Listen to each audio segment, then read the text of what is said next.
Hello and welcome back my dear friends. आज हम solve करने जा रहे हैं सीआईएसएफ ट्रेड्समैन का क्वेश्चन पेपर जो कि आज 21 मार्च को आपका हुआ था। ठीक है, तो पूरा पेपर मैं आपको सोल्व करवाने जा रहा हूं, तो पूरा वीडियो शुरू से लेकर लास्ट तक ध्यान से देखना। साथ ही साथ अगर आप हमारे चैनल फर्स्ट टाइम विजिट कर रहे हैं तो चैनल को सब्सक्राइब जरूर कर लेना और बेल आइकन को जरूर प्रेस कर लेना ताकि बहुत सुन जो भी नया वीडियो अपलोड हो उसको नोटिफिकेशन आपको सबसे पहले मिल सके। ठीक है, तो फ्रेंड्स सबसे पहले हम हिंदी वाला क्वेश्चन पेपर सोल्व करेंगे, फिर उसके बाद में आपको मैं पूरा क्वेश्चन पेपर सोल्व करवाऊंगा, मैथ रीजनिंग सब कुछ।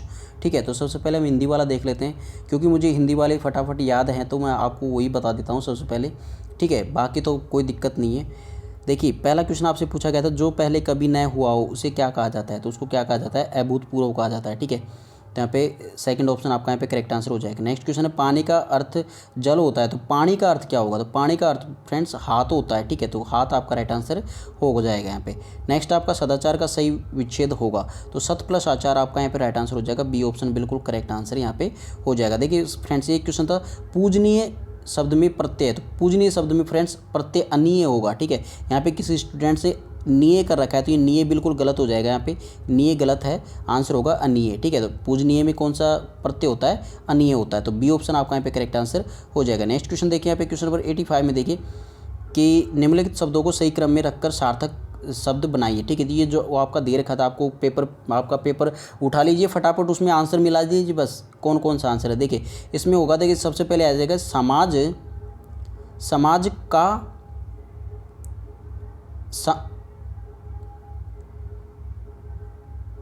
हाँ सॉरी, यहाँ पे ऐसे आएगा समाज में सबसे ऊंचा स्थान गुरु का है, ऐसे आएगा। तो समाज में सबसे ऊंचा स्थान गुरु का है, तो कौन सा ऑप्शन हो जाएगा आपका, बी ऑप्शन आपका बिल्कुल करेक्ट आंसर हो जाएगा। 7-3 देखिए पहले आ जाएगा समाज, फिर उसके बाद में। ठीक है, समाज में गुरु, तो मतलब कि समाज में सबसे फिर आएगा सबसे ऊंचा, फिर आएगा स्थान मतलब कि 8 आ जाएगा। ठीक है, तो यहाँ पे बी ऑप्शन आपका बिल्कुल करेक्ट आंसर हो जाएगा। एक क्वेश्चन आपसे पूछा गया था यहाँ पे संधि विच्छेद का। ठीक है, तो यहाँ पे देखिए व्यायाम का संधि विच्छेद क्या होगा, तो यहाँ पे आएगा वी प्लस आयाम। बी ऑप्शन आपका यहाँ पे करेक्ट आंसर हो जाएगा। ठीक है, एक क्वेश्चन आपसे पूछा गया था क्वेश्चन नंबर 87 देखिए निम्नलिखित प्रश्न में 4 शब्द दिए गए, इनमें से 3 पुल्लिंग और 1 स्त्रीलिंग है, तो स्त्रीलिंग शब्द को आपको पहचानना था। तो यहाँ पे जो फर्स्ट ऑप्शन आपका पुस्तक हमेशा स्त्रीलिंग होता है, कभी भी हम ऐसे नहीं बोलते मेरा पुस्तक दो, हम बोलते हैं मेरी पुस्तक दो। ठीक है, तो इस प्रकार से पुस्तक आपका राइट आंसर होगा। ठीक है, उसके अलावा देखिए जितने भी पर्वत है, शरीर के अंग है और धातुएं हैं वो सभी पुल्लिंग होती है, ये आपको ध्यान में रखना है। इस वजह से ये पुस्तक आपका यहाँ पे राइट आंसर हो जाएगा। ठीक है, आई थिंक आपको सभी चीज़ें क्लियर हो रही होंगी। ठीक है, नेक्स्ट क्वेश्चन पूछा गया था आपका परीक्षार्थी में कौन सी संधि है, तो दीर्घ संधि है, क्योंकि यहाँ पे देखिए जब 2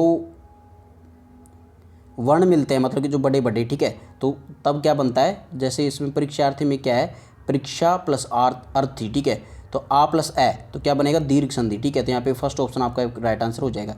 नेक्स्ट क्वेश्चन देखिए, यहाँ पे निम्नलिखित प्रश्न में संयुक्त वाक्य का चयन कीजिए, तो संयुक्त वाक्य का आपको छांटना। तो यहाँ पे देखिए मैं पढ़ता हूँ और वह गाता है, ये बी ऑप्शन आपका यहाँ पे करेक्ट आंसर हो जाएगा। बहुत ही इजी क्वेश्चन था, क्वेश्चन पेपर था। यहाँ पे देखिए हिंदी वाला बहुत ईजी था। देखिए एक क्वेश्चन आपसे पूछा गया था गरिमा का विलोम शब्द आपसे पूछा गया था, तो लगीमा आपका बिल्कुल राइट आंसर हो जाएगा, सी ऑप्शन। इस स्टूडेंट ने भी बहुत सारे राइट आंसर कर रखे हैं यहाँ पे, है ना। जो भी आपका यहाँ पे रॉन्ग होगा वो मैं बता दूंगा आपको। ये देखिए शुद्ध वर्तनी पहचानी यहाँ पे, तो आशीर्वाद, यहाँ पे जो आशीर्वाद लिखा जाता है तो इस प्रकार से लिखा जाता है, बी ऑप्शन आपका यहाँ पे करेक्ट आंसर हो जाएगा। बिल्कुल करेक्ट है, आशीर्वाद ऐसे लिखा जाता है। ठीक है, अभिजात का विलोम शब्द क्या होगा, तो अभिजात का अगर हम बात करें तो एक्कुलीन होता है। ठीक है, तो सी ऑप्शन आपका यहाँ पे करेक्ट आंसर हो जाएगा। अभिजात का विलोम शब्द क्या होता है, एक्कुलीन। ठीक है, या फिर इसको एक और बोला जाएगा, यहाँ पे तो ऑप्शन में नहीं दे रखा है ना, नहीं तो इसको कुजात भी बोला जाता है। ठीक है, अभिजात का जो विलोम शब्द होता है वो एक कुजात होता है। यहाँ पे देखिए कुजात तो है नहीं, तो यहाँ पे एक्कुलीन ही आपका राइट आंसर हो जाएगा। एक क्वेश्चन आपसे पूछा गया था उपकार को याद रखने वाला व्यक्ति क्या कहलाता है, तो उपकार को जो याद रखने वाला व्यक्ति होता है उसको हम कृतज्ञ बोलते हैं। क्या बोलते हैं, कृतज्ञ। फर्स्ट ऑप्शन आपका यहाँ पे करेक्ट आंसर हो जाएगा। एक क्वेश्चन आपसे पूछा गया था तरनी तनुजा तटमाल तरुवर बहु छाए पद में कौन सा अलंकार है, तो इसमें कौन सा अलंकार है, अनुप्रास अलंकार है। फर्स्ट ऑप्शन बिल्कुल आपका करेक्ट आंसर यहाँ पे हो जाएगा। एक क्वेश्चन था यहाँ पे, बहुत ही इजी क्वेश्चन पेपर था फ्रेंड्स यहाँ पे ना। देखिए लकीर का फकीर होना, ठीक है, इसमें मुहावरे का अर्थ क्या होता है, तो मतलब पुराने रीति रिवाजों में जकड़ा व्यक्ति। ठीक है, तो यहाँ पे बी ऑप्शन आपका यहाँ पे करेक्ट आंसर हो जाएगा। एक क्वेश्चन आपसे पूछा जाता सिर सहलाए भेजा खाए, तो इसमें लोकोक्ति का अर्थ, सही अर्थ क्या होगा? तो दोस्त बनकर मतलब हानि पहुंचाने वाले व्यक्ति को हम सिर सहलाए भेजा खाए बोलते हैं, ठीक है। तो फर्स्ट ऑप्शन आपका यहाँ पे करेक्ट आंसर हो जाएगा। नेक्स्ट क्वेश्चन देखते हैं यहाँ पे क्वेश्चन नंबर 97 में आपसे पूछा गया था कि अशरफ मियाँ ने अनाज का व्यापार आरंभ किया और उनका मुनीम कई हज़ार रुपये लेकर भाग गया। उनकी स्थिति को सही ढंग से किस मुहावरे के द्वारा व्यतीत किया जा सकता है, ठीक है। तो यहाँ पे देखिए, सिर मुड़ाते ही ओले पड़े, तो बी ऑप्शन आपको यहाँ पे करेक्ट आंसर हो जाएगा। एक क्वेश्चन पूछा गया था कि श्री मोहन श्रीवास्तव भ्रष्टाचार निवारण संगठन के पदाधिकारी हैं, उन्होंने अपनी तैनाती के समय कहा था जनपद से भ्रष्टाचार को मिटाकर ही दम लूंगा। तो बेचारे कल ही रिश्वत लेते हुए रंगे हाथ धरे गए, इसको कहते हैं, उसको क्या कहते हैं? आए थे हरिभजन को ओटने और ओटन लगे कपास, ठीक है। आए थे हरिभजन को और ओटन लगे कपास। तो यहाँ पे बी ऑप्शन आपका यहाँ पे बिल्कुल करेक्ट आंसर हो जाएगा। 101% फ्रेंड्स, ये बिल्कुल करेक्ट आंसर की है। एक भी क्वेश्चन यहाँ से इधर उधर नहीं होगा, गारंटी है इस बात की, ठीक है। बिल्कुल करेक्ट आंसर है, बिल्कुल जो आपका फाइनल आंसर किया आएगा ना उसमें भी यही आएगा। मेरा चैनल सब्सक्राइब कर लो ना और देख लेना यहाँ पे, ठीक है। कमेंट करके बोल देना कि सर आपने बताया था वो गलत हो गया। यहाँ पे देखिए नेक्स्ट है अध्यापक में देखिए जो आपका बी ऑप्शन है यहाँ पे देखिए ए प्लस नहीं, ये बी ऑप्शन गलत है यहाँ पे, सॉरी, ये डी ऑप्शन आएगा यहाँ पे ए प्लस ध प्लस ये है ना, ए प्लस ध प्लस ये प्लस आ प्लस पू पै प्लस ए प्लस कै प्लस ए, ये आएगा। डी ऑप्शन आपका करेक्ट आंसर हो जाएगा फ्रेंड्स। यहाँ पे ना ये मैंने गलत बोल दिया, यहाँ पे बी नहीं आएगा, ठीक है। यहाँ पे डी आएगा आंसर। कौन सा आंसर आएगा फ्रेंड्स? यहाँ पे डी। ये बिल्कुल गलत हो गए, किसी विद्यार्थी ने जो भी कर रखा था ये आंसर बिल्कुल गलत है, क्योंकि यहाँ पे डी ऑप्शन आपका राइट आंसर होगा। ए प्लस ध प्लस ये प्लस आ प्लस पू प्लस ए प्लस कै प्लस ए, ये आपका राइट आंसर होगा, ठीक है। नेक्स्ट क्वेश्चन था कर्ता शब्द का कर्ता शब्द का स्त्रीलिंग शब्द बताइए। यहाँ पे तो कर्ता शब्द का कत्री हो जाएगा, यहाँ पे सी ऑप्शन है, यहाँ पे कत्री, ठीक है। कै और त्री, ये बिल्कुल आपका यहाँ पे राइट आंसर होगा, ठीक है। तो यहाँ पे सी ऑप्शन आपका करेक्ट आंसर हो जाएगा, ठीक है। तो ये तो हमारे हिंदी के क्वेश्चन पेपर हो गए, ठीक है। अब देखते हैं हम जीके वाला पार्ट उठा लीजिए फटाफट अपना क्वेश्चन पेपर और जीके वाले पार्ट पे पहुंच जाए, ठीक है। जिनको भी देखना है आंसर की फटाफट देख लीजिए। देखिए निम्न में से कौन सा एल्यूमिनियम धातु का अयस्क है? तो एल्यूमिनियम धातु का अयस्क कौन सा है? Bauxite, first option correct answer. Next, Bharat में निम्न में से कौन संसद का एक हिस्सा नहीं है? तो संसद का हिस्सा कौन नहीं है? तो भारत का जो मुख्य न्यायाधीश है ये संसद का हिस्सा नहीं होता, मतलब इसका पार्ट नहीं होता, ठीक है। नेक्स्ट क्वेश्चन देखते हैं यहाँ पे क्वेश्चन नंबर 3 में पूछा गया था निम्न में से किसमें ताप्ती और नर्मदा नदी गिरती है? तो आपका राइट आंसर होगा यहाँ पे अरब सागर में, ठीक है। तो बी ऑप्शन आपका बिल्कुल करेक्ट आंसर हो जाएगा। एक क्वेश्चन आपसे पूछा गया था भारत का प्रथम लोकपाल कौन है? तो कौन है प्रथम लोकपाल? पीसी घोष है, तो मतलब कि पिनाकी चंद्र घोष। तो डी ऑप्शन आपका यहाँ पे करेक्ट आंसर हो जाएगा। एक क्वेश्चन आपसे पूछा गया था यहाँ पे स्मृति आकार के हिसाब से सबसे छोटे का चयन करना था, ठीक है। तो सबसे छोटा कौन सा होता है? किलोबाइट होगा यहाँ पे, ठीक है। तो सी ऑप्शन आपका यहाँ पे करेक्ट आंसर हो जाएगा। एक क्वेश्चन आपसे पूछा गया था Tapovan Vishnugarh hydro power plant किस राज्य में स्थित है? जो उत्तराखंड राज्य में स्थित है, ठीक है। तो सी ऑप्शन आपका यहाँ पे करेक्ट आंसर हो जाएगा। नेक्स्ट क्वेश्चन आपसे पूछा गया था 2021 के लिए ब्रिक्स की अध्यक्षता किस देश ने संभाली थी? तो आपका राइट आंसर होगा यहाँ पे भारत ने, ठीक है। तो 2021 के लिए जो ब्रिक्स की अध्यक्षता थी वो भारत ने संभाली थी, आपको ध्यान में रखना है, ठीक है। एक क्वेश्चन आपसे पूछा गया था फरवरी 2021 में भारत के चुनाव आयोग ने विधानसभा चुनाव के कार्यक्रम की घोषणा की, तो निम्नलिखित में से किसका नाम चुनाव कार्यक्रम में नहीं था? तो मतलब किस राज्य का नहीं था? तो आपका राइट आंसर होगा यहाँ पे सिक्किम का, ठीक है। इसके अलावा देखिए असम, पांडिचेरी, केरल और बचे हुए बता दूँ बंगाल है, ठीक है, और एक तमिलनाडु है। तो इन सभी राज्यों में यहाँ पे चुनाव होने थे, ठीक है। तो यहाँ पे 3 तो यहाँ पे ये हो जाएंगे, असम, पांडिचेरी, केरल, और 2 है, एक बंगाल और एक तमिलनाडु, ठीक है। यहाँ पे चुनाव होने बाकी हैं, ठीक है। तो यहाँ पे डी ऑप्शन आपका बिल्कुल करेक्ट आंसर हो जाएगा, सिक्किम में नहीं होगा। एक क्वेश्चन आपसे पूछा गया था क्वेश्चन नंबर 9 देखिए फ्रेंड्स, निम्नलिखित में से एक को राजीव गांधी खेल रत्न पुरस्कार 2020 से नवाजा गया था, नहीं नवाजा गया था, ये पूछा गया आपसे। तो यहाँ पे देखिए जो रोहित शर्मा, मनिका बत्रा और विनेश फोगट इनको नवाजा गया था, और जो बचा कौन? मनु भाकर। ये आपका यहाँ पे राइट आंसर हो जाएगा, बी ऑप्शन, ठीक है। एक क्वेश्चन आपसे पूछा गया था केंद्रीय औद्योगिक सुरक्षा बल अधिनियम किस वर्ष स्थापित किया गया था, मतलब किस वर्ष ये लागू किया गया था? तो 1968 में लागू किया गया था, बी ऑप्शन आपका यहाँ पे करेक्ट आंसर हो जाएगा। नेक्स्ट क्वेश्चन आपसे पूछा गया था क्वेश्चन नंबर 11 देखिए, संविधान द्वारा परिकल्पित लोकसभा सदस्यों की अधिकतम संख्या है जिसमें राज्यों का प्रतिनिधित्व करने वाले चुने गए सदस्यों की संख्या कितनी हो सकती है, ठीक है। तो मतलब देखिए टोटल तो है 552, जिसमें से 530 तो क्या है? राज्यों के प्रतिनिधित्व करने वाले हैं। इसमें से 20 है ना जो केंद्र शासित प्रदेशों से हैं, 2 इसमें क्या है जो राष्ट्रपति द्वारा एंग्लो इंडियन चुने जाते हैं, ठीक है, वो 2 होते हैं लोकसभा में। राज्यसभा की बात करें तो 12 होते हैं, ठीक है, आपको वो भी याद रखना है, ठीक है। तो यहाँ पे देखिए 20 केंद्र शासित प्रदेशों से चुने जाते हैं। तो यहाँ पे देखिए वर्तमान में देखिए राज्यों से कितने चुने जा रहे हैं, 530 चुने जा रहे हैं, ठीक है, और 552 टोटल में है। तो सी ऑप्शन आपका यहाँ पे करेक्ट आंसर हो जाएगा, याद रखना, बिल्कुल करेक्ट आंसर है ये सी ऑप्शन, ठीक है। नेक्स्ट क्वेश्चन देखिए, लिपुलेख दर्रा किस राज्य में स्थित है। ये मैंने आपको भी जो इंडियन नेवी ट्रेड्समैन का एग्जाम हुआ था उसके अंदर मैंने करवाए थे, सभी क्वेश्चंस करवाए थे, ठीक है। तो जिन्होंने भी मेरा पूरा क्वेश्चन पेपर देखा था तो उनके बिल्कुल करेक्ट आंसर थे, यही क्वेश्चन वापस रिपीट होकर आ रहे हैं। देखिए तो आंसर हो जाएगा आपका उत्तराखंड, है ना। तो देखिए नेक्स्ट क्वेश्चन आपसे पूछा गया था, बिल्कुल देखिए फ्रेंड्स मुझे हंसी आ रही है क्योंकि जो क्वेश्चन मैंने करवाए थे वही क्वेश्चन आपके यहाँ एग्जाम में आए हैं, ठीक है। तो देखिए हाफमैन कप किस खेल से संबंधित है, तो आपका राइट आंसर होगा यहाँ पे लॉन टेनिस से, ठीक है। तो मतलब हाफमैन कप टेनिस से संबंधित है, ठीक है। तो बी ऑप्शन आपका यहाँ पे करेक्ट आंसर हो जाएगा। एक क्वेश्चन आपसे पूछा गया था कि यहाँ पे देखिए राज्य और राजधानियाँ हैं उनको आपस में मिलान करना था, तो छत्तीसगढ़ की राजधानी कौन सी है, तो छत्तीसगढ़ की राजधानी है फ्रेंड्स यहाँ पे रायपुर, ठीक है। तो फोर्थ हो जाएगा, फर्स्ट में तेलंगाना की हैदराबाद है, ठीक है। नेक्स्ट है त्रिपुरा, त्रिपुरा की राजधानी कौन सी है यहाँ पे फ्रेंड्स, अगरतला है, ठीक है। तो यहाँ पे सेकंड ऑप्शन आपका यहाँ पे करेक्ट आंसर हो जाएगा त्रिपुरा में। नागालैंड की राजधानी कोहिमा है और सिक्किम की राजधानी गंगटोक है। तो कौन सा ऑप्शन हो रहा है, 4, 5, फिर उसके बाद में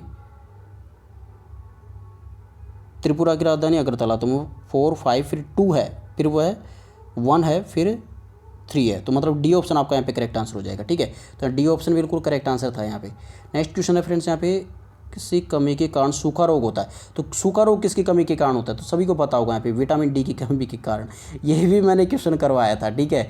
और इतने जितने भी क्वेश्चन आपसे मैंने अभी तक आपको जितने भी जीके का मैंने करवाया ना, एक भी क्वेश्चन यहाँ से बाहर नहीं गया फ्रेंड्स। यहाँ पे देखिए नेक्स्ट क्वेश्चन देखिए, यहाँ पे क्वेश्चन 16 तक मैंने करवाया था फ्रेंड्स। यहाँ पे देखिए निम्नलिखित में से गलत कथन को चुनिए, ठीक है। तो यहाँ पे देखिए तो गलत कथन कौन सा है, तो देखिए फर्स्ट वाला देखिए, सदन की बैठक की कोरम पूरा करने के लिए सदन के कुल सदस्यों की संख्या 1/10 होना आवश्यक है, तो ये तो सही है ये तो।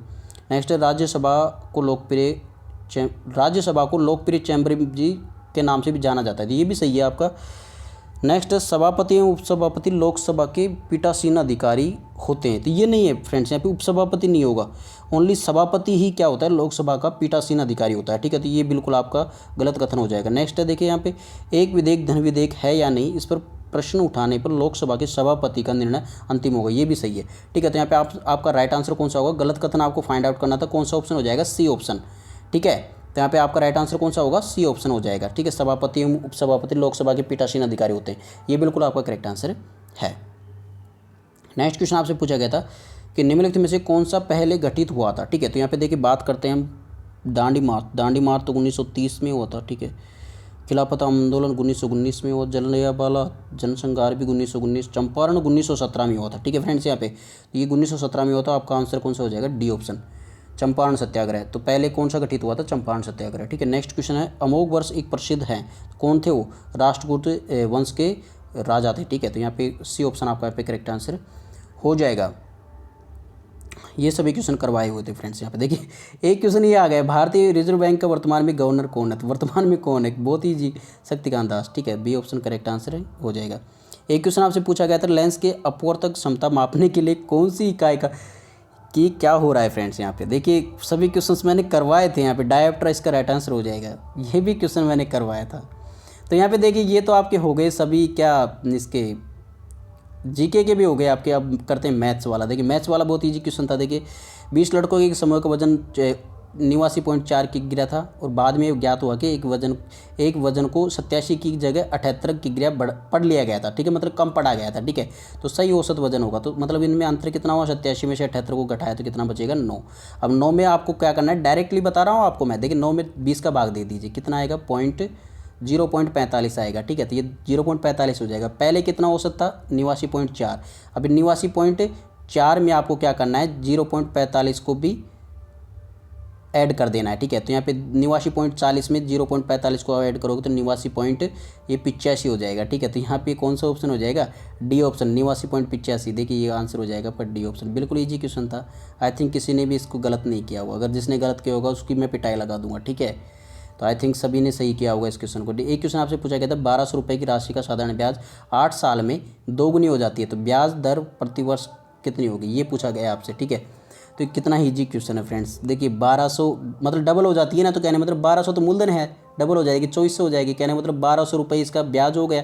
ब्याज बराबर मूलधन कितना हुआ 1200 मल्टीप्लाई दर, दर कितनी, दर तो आपको निकालनी है, आर लिख देते हैं, और मल्टीप्लाई 8 वर्ष उसका समय है बटे 100। यहाँ से 1200 तो 1200 गया, 100 इधर आ जाएगा ऊपर की साइड, 100 में भाग दे देंगे 8 का, तो 8 का भाग दे दीजिए, आर आ जाएगी। कितना आएगा 12.5 है ना, तो 12.5 जो भी ऑप्शन में था वो आपका राइट आंसर होगा। तो यहाँ पे देखिए सी ऑप्शन में था 12.5%, ठीक है, ये राइट आंसर हो जाएगा। ठीक है, एक क्वेश्चन आपसे पूछा गया था ए के 4 विषयों में औसत अंक 91 है, तो शेष 2 विषयों में उसके कुल अंक 176 है, तो सभी विषयों में उसके अंकों का औसत पूछा गया था। कितना ईजी क्वेश्चन था यहाँ पे, देखिए एक कितना ईजी क्वेश्चन। देखिए फ्रेंड्स, यहाँ पे एक के 4 विषयों में तो औसत अंक 91 थे, मतलब 4 के हिसाब से, मतलब 4 विषयों में कितने हो गए टोटल अंक, 4 को मल्टीप्लाई कर लो 91 में से, 4 9 चौके 36, तो 364, तो ये 4 विषयों को हो गए। 2 विषयों में कितने प्राप्त किए उसने 176, कितने हो गए टोटल 10 7 और 6 13 और 1 14, तो 4 हो गया, 1 हो गया, 3 1 4 1 5, 540 हो गया फ्रेंड्स यहाँ पे ना। अब 540 में आपको क्या करना है कि टोटल विषय कितने हो गए, अब 4 तो ये विषय है, 2 विषय ये बता रहा है कि 2 अन्य है, तो मतलब टोटल 6 विषय हो गए। तो 540 में 6 का भाग देंगे तो कितना आएगा 90 आ जाएगा। ठीक है, तो कौन सा हो जाएगा आपका option number B correct answer हो जाएगा। तो सभी विषयों के अंकों का औसत क्या हो जाएगा 90 हो जाएगा। ये तो आपसे पूछा गया था यहाँ पे, है ना। एक क्वेश्चन आपसे पूछा गया था 45 लीटर दूध पानी के मिश्रण में दूध पानी का 2:1 है, फिर उसके बाद में क्या बोल रहा है कि कुछ मात्रा में पानी मिलाया जाता है, तो 1:2 हो जाता है। ठीक है, चलो ठीक है हो जाता है, तो कितनी मात्रा में पानी मिलाएगा ये पूछा गया है। कितना इजी क्वेश्चन है यहाँ पे, देखिए 45 के हिसाब से पहले क्या था 2:1 था ना, तो यहाँ पे इसके हिसाब से दूध पानी कितना रहेगा, यहाँ पे देखिए दूध और ये पानी। ठीक है, यहाँ पे दूध लिख देता हूँ दूध का, और यहाँ पे पानी 2:1 था, तो मतलब कि कितना था दूध पानी यहाँ पे 45 के हिसाब से 2:1 में करेंगे तो कितना बनेगा फ्रेंड्स। यहाँ पे जल्दी से सोल्व करके बताइए इसको। आई थिंक इसका 15 3 45, ठीक है हाँ, तो मतलब कि एक तो होगा 30 लीटर तो ये हो जाएगा, और 15 लीटर ये हो जाएगा। ठीक है, ये हो गया। पहले दूध और पानी कितना था, दूध तो था 30 लीटर और पानी था 15 लीटर। अब क्या हो गया 1:2 हो गया। ठीक है, ये पूछा गया 1:2 हो गया, तो कितना पानी और मिलाया गया है इसमें। ठीक है, तो यहाँ पे 1:2 होना है, मतलब कि तो यहाँ पे देखिए भाग कितना बढ़ रहा है 2 बढ़ रहा है यहाँ पे ना, यहाँ पे तो 1 हो रहा है, तो मतलब इसको बराबर करना पड़ेगा, दूध को 2 से मल्टीप्लाई कर दो तो यहाँ पे हो जाएगा 4, यहाँ पे तो 2 हो जाएगा, 1 को 2 से मल्टीप्लाई करेंगे 2, और यहाँ पे हो जाएगा 2 को 2 से मल्टीप्लाई करेंगे 4, क्योंकि अपन को दूध को बराबर करना है ना भाई, दूध तो पहले भी जितना था उतना ही अब है। तो ठीक है, तो यहाँ पे देखिए कितना रेशो बढ़ा है, यहाँ पे 3 रेशो बढ़ा, पहले कितना था 1:15 था, तो 3 रेशो बढ़ा, तो कितना हुआ 45 लीटर। कहने मतलब कितना बढ़ रहा है उसमें 45 लीटर। तो कौन सा ऑप्शन हो जाएगा डी ऑप्शन करेक्ट आंसर हो जाएगा। कुछ भी नहीं था क्या, बिल्कुल नॉर्मल क्वेश्चन। एक क्वेश्चन आपसे पूछा गया था ए बी का रेशियो दे रखा था, बी सी का रेशियो दे रखा था, ए और सी का रेशियो आपसे पूछा गया था, मतलब 7 9, ठीक है, और फिर दे रखा था 5 और 7, मल्टीप्लाई कर लो ऐसे करके, 7 पंजे 35 हो गया, 9 पंजे 45 हो गया, 9 सत्ते 63 हो गया। तो बोल रहा है कि ए और सी का मतलब 35:63 है। ठीक है, तो यहाँ पे काट लीजिए इसको, देखिए 7 से काट लीजिए, 7 पंजे 35 और 7 नाम 63, तो 5:9 हो जाएगा। कौन से ऑप्शन में है, वही आपका राइट आंसर होगा, 5:9 ए ऑप्शन में है, ए ऑप्शन करेक्ट आंसर हो जाएगा। एक क्वेश्चन आपसे ये शानदार क्वेश्चन, ये वाला थोड़ा सा इंटरेस्टिंग क्वेश्चन था। देखिए एक थैले में 50 पैसे 25 पैसे और 10 पैसे के सिक्के 3 4 5 के रेशो में अनुपात में भरे होते हैं। इन सिक्कों का कुल मूल्य 12 रुपये, तो 25 पैसे के सिक्कों की संख्या आपसे पूछी गई थी। तो यहाँ पे 3 4 5 के रेशो में अनुपात में भरे हुए हैं, तो देखिए यहाँ पे इसको रुपये में बदल लीजिए, 50 पैसे 25 पैसे 10 पैसे को 3 4 5 के रेशो में। ठीक है, तो यहाँ पे तीन सिक्के अगर 50 पैसे के हों तो कितने रुपए हो गए 1.5 रुपये हो गया। ठीक है, और 25 पैसे के 4 सिक्के हों तो कितना होगा 1 रुपये हो गया, 25 चौके 100 1 रुपये हो गया ना। 10 पैसे के 5 सिक्के होंगे तो कितने रुपये हो जाएगा 0.50 पैसे। ठीक है, तो 0.50 पैसे ये हो गए, तो 1.5 रुपये प्लस आधा रुपये, मतलब कि 0.50 प्लस 1 कितना होगा ये टोटल, ये होगा 3 के बराबर। ठीक है, 3 बराबर कितना है, टोटल मूल्य कितना दे रखा है 12 रुपये के। ठीक है, तो 1 रेशो कितने के बराबर होगा ये 3 चौके 12 4 के बराबर, मतलब कि 1 रुपये मतलब 1 के भाग बराबर 4 सिक्के के बराबर हो गया। ठीक है, तो यहाँ पे देखिए फ्रेंड्स, जो यहाँ 3 4 रेशो का है, तो कौन से 25 पैसे के अनुपात कितना है, यहाँ पे 4 है, बीच वाला 4 देखिए 25 पैसों का 4 रेशो, तो मतलब 4 को 4 से मल्टीप्लाई करेंगे कितना आएगा 16, है ना, तो 16 सिक्के हो जाएंगे। ठीक है, तो कितने हो जाएंगे 16 सिक्के, तो ऑप्शन हो जाएगा आपका बी ऑप्शन आपका यहाँ पे करेक्ट आंसर हो जाएगा। 4 को 4 से मल्टीप्लाई कर लेंगे ना भाई, 1:4 आया था ना। देखिए फ्रेंड्स इसको ध्यान से देखना है ना, 1:4 आया तो 4 को 4 से मल्टीप्लाई किया तो 16 हो गया, तो बी ऑप्शन आपका यहाँ पे करेक्ट आंसर हो जाएगा। एक क्वेश्चन आपसे ये पूछा गया था कि अनिल एक मेज को 10% लाभ पर कमल को बेचता है, फिर उसके बाद में 12% लाभ पर रजत को बेचता है, तो यदि 246.40 का भुगतान करे रजत इसके लिए, ठीक है, तो अनिल ने कितना भुगतान किया था, ये आपसे पूछा गया। कितना ईजी क्वेश्चन है फ्रेंड्स। यहाँ पे देखिए अनिल का ए लिख लेते हैं, कमल का के लिख लेते हैं और रजत का आर लिख लेते हैं, ठीक है। तो यहाँ पे देखिए मान लीजिए 100 रुपये का 100% ए ने पे किया उस चीज़ के लिए, ठीक है, तो उसका 10% लाभ कमा कर मतलब कि 110 हो गया, ठीक है। 110% के हिसाब से मतलब 110 के हिसाब से उसको कमल को बेच दिया ना। कमल ने क्या किया कि उसके ऊपर 12% का लाभ कमा कर बेच दिया रजत को, ठीक है। तो कहने मतलब उसके ऊपर कितना हो गया उसका परसेंटेज, रजत को कितना परसेंटेज पे करना पड़ा उसका, तो यहाँ पे उसको करना पड़ा 123.2। अब आप 110 का 112% निकालोगे, ठीक है, 110 का 112% है ना, मतलब कि 110 मल्टीप्लाई 112/100 करोगे ना, तब आएगा ये 123.2 है ना। तो इसको सोल्व कर लेना, तो यहाँ पे 123.2 आ जाएगा। तो अब बोल रहा है कि 123.2% के बराबर कितना है, ये 246.40 का भुगतान करता है, इसके बराबर है ना। इसके बराबर कितना का 246.40 का, ठीक है। तो यहाँ पर एक रेशियो बराबर कितना होगा, एक बराबर कितना होगा, यहाँ पे भाग दोगे तो 2 बार जाएगा, तो मतलब 1 रेशियो बराबर 2 हो गया, ठीक है। तो यहाँ पे 100 कितना था, मतलब 1% बराबर 2 रुपये के है, तो मतलब कि 100% बराबर कितना होगा 200 रुपये के। तो भाई 2 से मल्टीप्लाई कर देंगे ना 100 को, 200 रुपये का तो ए के पास था। अगर इसको बात करेंगे कमल का, तो कमल को कितने में बेचा था इसने, 110 गुणा 2 कर दो, कितना होगा 220 रुपये में इसको बेचा था, ठीक है। तो 220 रुपये में कमल को बेच दिया था इसने, 200 रुपये का इसके पास था, 220 कमल को बेचा। अब 220 का यहाँ पे 246.40 इसने रजत को बेचा था। तो बस इस प्रकार से इसका सॉल्यूशन होगा। आंसर कौन सा हो जाएगा, किसका पूछा है आपसे, अनिल का पूछा है, तो अनिल का कितना है 200 रुपये भुगतान किया था, ठीक है। तो यहाँ पे फर्स्ट देखिए कौन सा ऑप्शन है, सी ऑप्शन आपका यहाँ पे राइट आंसर हो जाएगा 200 रुपये का, ठीक है। तो इस प्रकार से आपको इसको क्वेश्चनों को सोल्व करना था, ठीक है। एक क्वेश्चन देखिए यहाँ पे एक बहुत ही शानदार तरीके से आपको इसको सोल्व करवाता हूँ, लास्ट एंड फाइनल क्वेश्चन है ये, इसके बाद में करवाएंगे फ्रेंड्स। यहाँ पे देखिए निश्चित आयत का परिमाप क्षेत्र है और क्षेत्रफल 360 है, ठीक है। तो इसके सबसे छोटी भुजा आपसे पूछेगी, तो ये भी कुछ नहीं है इसमें। देखिए क्या करना था, आयत का क्षेत्रफल क्या होता है, 2 गुना लंबाई प्लस चौड़ाई होता है, ठीक है। तो यहाँ पे देखिए 2 मल्टीप्लाई L प्लस बी, लंबाई प्लस चौड़ाई बराबर कितना है 76 दे रखा है, ठीक है। तो यहाँ पे इसको काट लीजिए, यहाँ पे कितना होगा 2 से 2 2 3 6 और 16 में 8 बार, ठीक है। तो मतलब 38 बार तो ये गया। और यहाँ पे देखिए लंबाई मल्टीप्लाई चौड़ाई कितना दे रखा है 360 दे रखा है, ठीक है। तो बोल रहा है कि L प्लस बी बराबर 38 हो और L मल्टीप्लाई बी 360 हो, तो कौन सी संख्या हो सकती है वो लंबाई चौड़ाई की, जोड़ने पर तो 38 आए और दोनों को आपस में मल्टीप्लाई करने पर 360, तो मतलब कि 18 दूना 36, तो मतलब कि 18 और 20 हो गई, ठीक है। तो भुजाएं कौन कौन सी हो गई, 18 हो गई और एक 20 हो गई। तो यहाँ पे सबसे छोटी कौन सी है 18, तो 18 आपका सी ऑप्शन आपका यहाँ पे करेक्ट आंसर हो जाएगा, ठीक है। तो सी ऑप्शन यहाँ पे इसका राइट आंसर हो जाएगा। छोटी भुजा तो कितनी होगी 18 होगी और बड़ी भुजा कितनी होगी 20 हो जाएगी, ठीक है। तो सबसे छोटी भुजा की लंबाई तो पूछिए तो 18 हो जाएगी, सी ऑप्शन आपका यहाँ पे करेक्ट आंसर हो जाएगा, ठीक है। तो इसी प्रकार से आपको ये सभी क्वेश्चंस, आपको मैं थोड़े से क्वेश्चन और बचे हैं, इनको भी मैं आपको सोल्व करवा दूंगा, ठीक है। इसके बाद में आपको मैंने रीजनिंग का भी सोल्व करवाना है, ठीक है फ्रेंड्स। तो फ्रेंड्स आई होप फ्रेंड्स आज की वीडियो आप सभी को पसंद आएगा। अगर ये वीडियो पसंद आए तो उसको लाइक कमेंट और शेयर जरूर करना। और इसका जो नेक्स्ट पार्ट आएगा उसमें आपको बचे हुए सभी क्वेश्चन आपको सोल्व करवा दूँगा। यहाँ तक जितने भी क्वेश्चन थे वो 101% बिल्कुल करेक्ट आंसर थे। तो चलिए फ्रेंड्स मिलते हैं अगले वीडियो के साथ, तब तक take care and God bless you all, bye.